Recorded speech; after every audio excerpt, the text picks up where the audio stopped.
If you have ever felt like you were addicted to someone who destroyed you, here is why. Narcissists do not love, they condition. Their grand gestures, their silence, their sudden attention after days of punishment, that was not love. It was programming running through your nervous system like a slot machine. You weren't addicted to them, you were addicted to the chaos.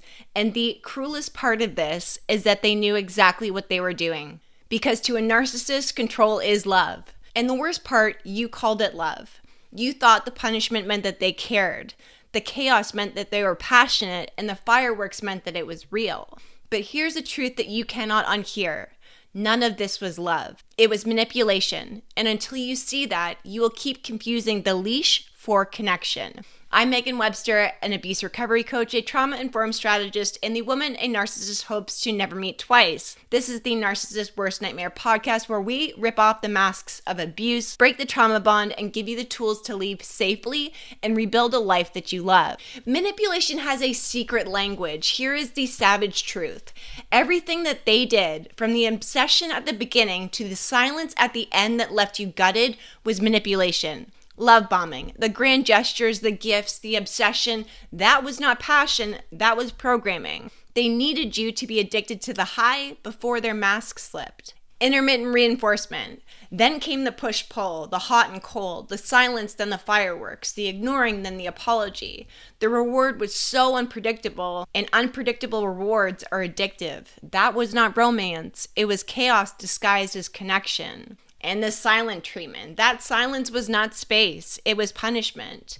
It was how they taught you that speaking your truth or setting a boundary had consequences. You begged, twisted yourself in knots, replayed everything they said just to earn back scraps. Most of our clients inside of the RRR membership have a hard time saying they are abused or with a narcissist at the beginning. They will explain this cycle, very much what I just shared with you. The excuses to not make it real. Well, he wasn't like this full time, or he didn't hit me, or he didn't always do that, it was just behind closed doors.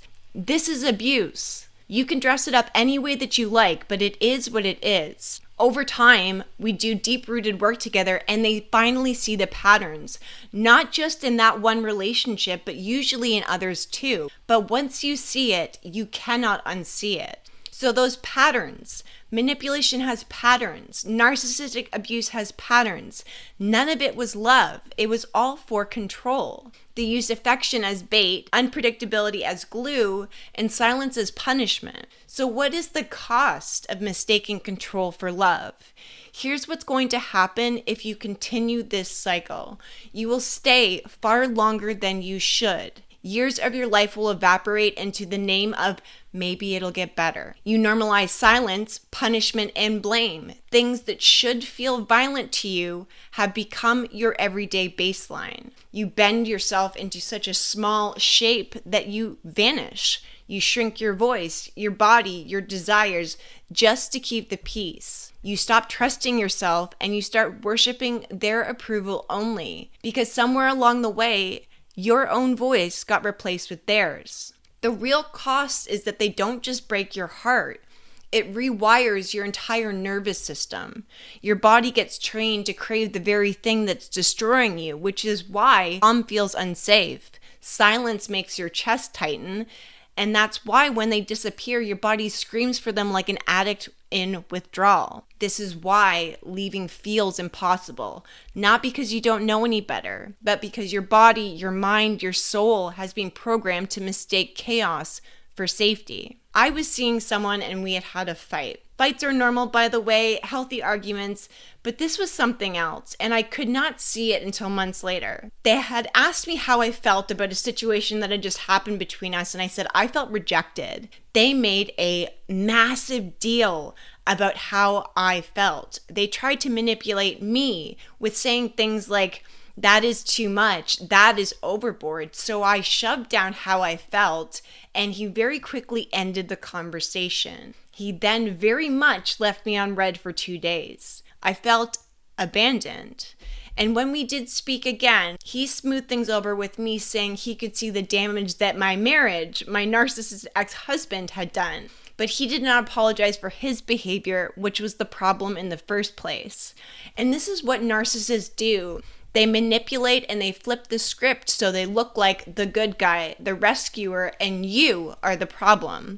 It had made me feel like I had made this big deal over nothing, even though I know full well my feelings are valid. And I won't share this full story here now, but 3 months later, he did the exact same thing, and I ended the relationship because his behavior was repetitive, which is one of the definitions of what makes a narcissist a narcissist. And that is the savage truth most people don't want to admit. You didn't just love them, you were chemically addicted to them. That is the cost of mistaking control for love. It's not just stolen time. It hijacks your body, your brain, and your identity. This is why I built the Reinvent, Rebuild, and Redeem membership, because breaking free from abuse isn't just about leaving. It's about seeing manipulation for what it really is, cutting through the programming, breaking the trauma bond, and retraining your nervous system to recognize peace is safe again. Inside of our membership, we don't just talk about abuse. We dismantle the conditioning it leaves behind so you can rebuild without carrying their control into the next chapter of your life. So how do you break it? What gets to be your wake-up call? You stop romanticizing the very thing that's been destroying you. Grand gestures aren't love, they are bait. The push pill was not passion, it was an addictive cycle designed to keep you hooked. The silence was not space, it was punishment meant to break you into submission. Once you strip the mask off, you cannot unsee it. You will see every single time that you beg for scraps that were your bare minimum. You will see how you confused punishment with intimacy, fireworks with safety, and chaos with passion. You will understand how your body got rewired to crave the exact leash that wrapped around your throat. But here's where you get to shift it and take your power back. When you recognize your truth of the matter, it will replace the longing. Where you once craved the apology, you will now see the manipulation behind it. Where you once begged for attention, now you will see the breadcrumbs for what they were, insults.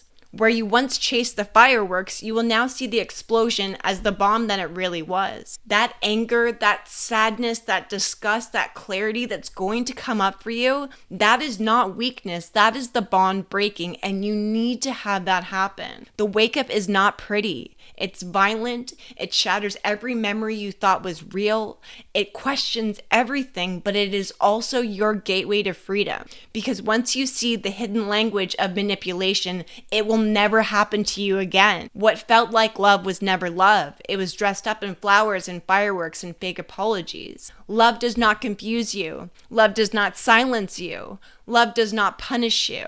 If it kept you addicted, on edge, second-guessing, or starving for scraps, it was not love, it was a weapon. And here's the savage truth. You didn't just fall for it because you were weak. You were programmed. Your brain and your body were wired to crave the thing that destroys you. Programming can be broken.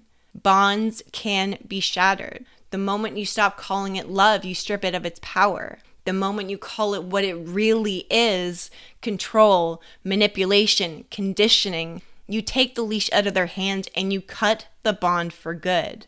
That is when your freedom is going to start to begin. If this episode cracked open something in you good, that means you are waking up. Share this with another woman who needs it. Hit follow so you do not miss the next one. Send me a DM on Instagram and tell me what landed for you.